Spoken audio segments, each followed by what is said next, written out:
اسکندر مقدونی بار اول به شکست سخت در همین قلعه دچار گردید.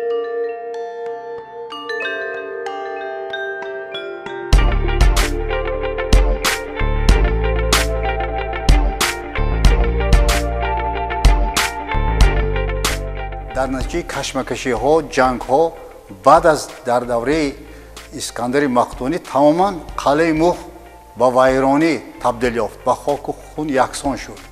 همین طریق مدت های زیاد قلعه از نو برپا می شد، باز در نتیجه جنگ های تاخت و تاسا ویران می شد.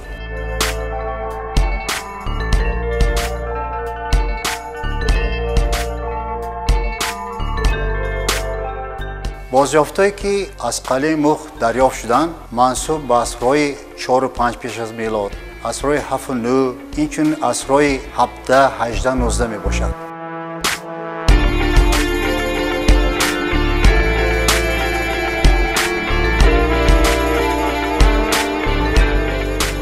امروز در اینجا امفی‌تئاتر و همه بناهای تاریخی که پیشتر فراموش شده از بین رفته خراب شده بودند احیا گردیده استادند.